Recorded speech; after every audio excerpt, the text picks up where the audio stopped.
Hey everyone, just a quick review here of the GP Mucci Thor Skid Plate. Just got it in just yesterday. It was shipped on a Friday from there. I think he's located just outside of Florence, Italy.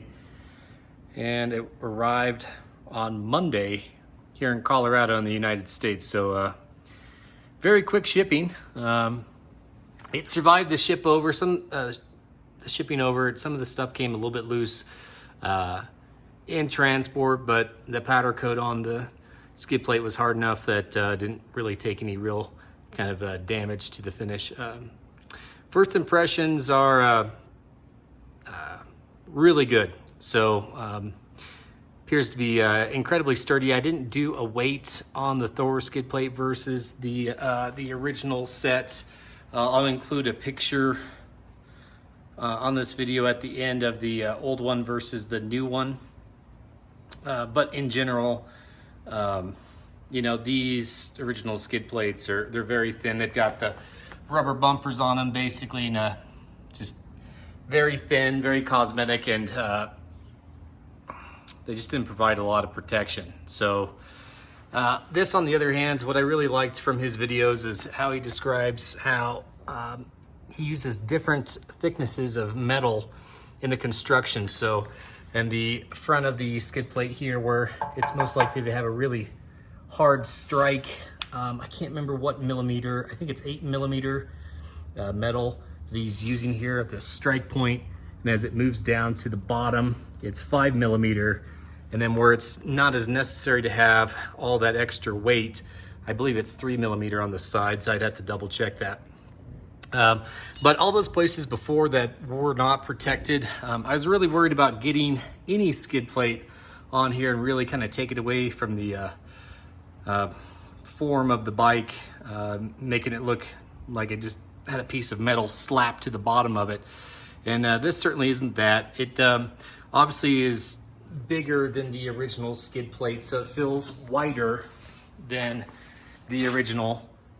But with that comes extra protection for the cases on the side of the engine.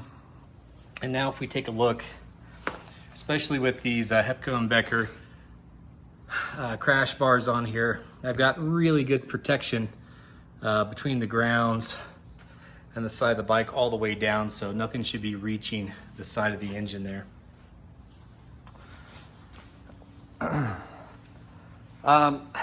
On the instructions here, so I've got Hepco and Becker crash bars, and I've also got the center stand, the OEM center stand from Aprilia, which you can see I'm not using right now because I've got a swing arm stand, and this allows me to move this in and out of the way and kind of cheat to get to some bolts or the center stand mounts, which I'll talk about in a second. But anyway, both sides are covered here. It has that additional protection that goes down the exhaust, which I'm a really big fan of. And then he included this. I actually haven't even taken the zip tie and snipped it off yet. But this is an ABS sensor protector. So I don't know if he's going to include that on future orders. He included on mine. I was in the first 30 orders, I believe. But right back there, there's that ABS sensor, and all he had to do, he includes the zip tie with it, is to take out the screw. So this is a screw plus a spacer and the shield, and then included zip tie. So you're gonna have to pull just a little bit of extra slack out of that ABS sensor line, and then snake it down underneath that little lip. And then here where you've got those two cuts, you could do it a couple different ways. I wanted to snug it up against the top, or you could put it through these two places and then just attach it to the back side there and not even have to look at the zip tie at all. I just chose to do it this way. So on the skid plate itself, I also have those Hepco and Becker crash bars. They came with their own spacers here, and I ended up reusing those. Someone had commented on one of the forums about the spacers that were included. and they made the comment that to go ahead and use the spacers that came with the Hepco and Becker bars. So that's what I did. I did use his hardware. I compared the bolts from Hepco and Becker and the hardware that he had provided. And these are actually a little bit heavier duty bolt. So I ended up actually using what he had provided. I mean, they're maybe a full millimeter longer. So when the Hepco and Beckers were on here, this was there was a washer right here plus this bolt. So all I did was I took off that washer, and this hole on this bracket is so perfect for this bolt that a washer is not necessary. So I just discarded that washer and put up my brackets.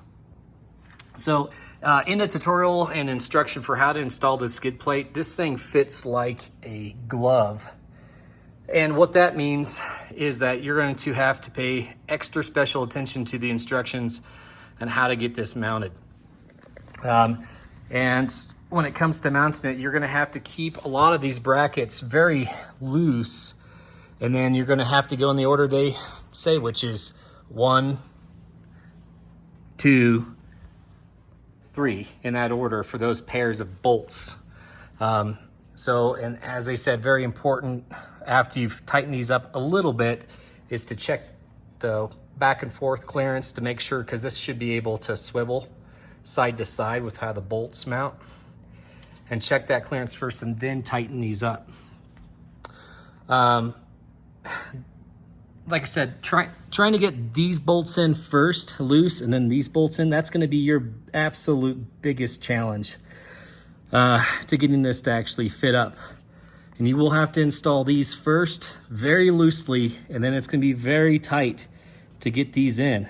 Once everything's snugged up and tightened up again, and that metal heats up and cools down several times, everything should kind of continue to be more form-fitted. But when I say it fits like a glove, it fits like a glove, and there's only one way that this skid plate wants to go on there. I always keep out my tools just to let you guys know what sizes were being used. The Hepco and Becker bolts right there, those are 8mm, so I had an 8mm hex for that. All of the bolts that he provides to put into the bottom, that is a 4mm. There's another place down there where you'll find some of the stock bolts that will be reused. Those are 5mm. And then if you have the OEM side stand, which I do, if you look down there, and I'm going to point it with my finger, right there at the tip of my finger, that's a 12mm bolt, and that goes into a blind nut, which is attached to the mount for the center stand. So you are going to have to leave those a little bit loose. Don't leave them too loose, because they're a real pain to get to. Once you get the skid plate mounted up, you can get a 12mm in wrench in there, and you're able to get up in there and get those tightened up. It's going to be more difficult, significantly more difficult on the other side, but it is doable. There's room to get a 12mm in wrench in there, but you're going to have to leave that a little bit loose and then tighten it up after tightening the whole skid plate to all the brackets. So these are the bolts that were included there to go through the holes that the center stand would have mounted to. So those are not used. Those are discarded. So you're gonna, when this is all done, you're gonna have two of those bolts that would have gone through the center stand mount. Those will not be used. You'll have a small screw from that ABS sensor protector. You'll have the two spacers that GP Mucci gave you, and you will not be using if you have the Hepco and Becker crash bars. And then if you're like me and think that GP Mucci provided a better bolt here to replace these, then you'll be discarding the Hepco and Becker bolts as well. All right, I think that's about it.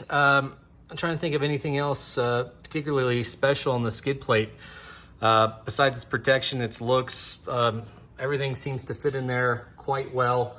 I do remember at one point when I was mounting it up, I was getting really tight clearance across the pipe, and that's just because I wasn't going quite in the particular order that I needed to be. Like I said, there's a tutorial on YouTube on how to install this, and this thing wants to go on one way and one way only. The other thing I'd recommend, and I think it's even in the video, is just on any of the fasteners in here that you can, try to use some kind of at least blue Loctite to keep any of those bolts from or screws from backing off. But yeah, that's about it. The bike's a bit dirty, but I'll get it maybe cleaned up and go hit some trails right before it gets really muddy and dirty again. But if you guys have any questions, throw them to the comments for me, and I'll try to answer them if I can.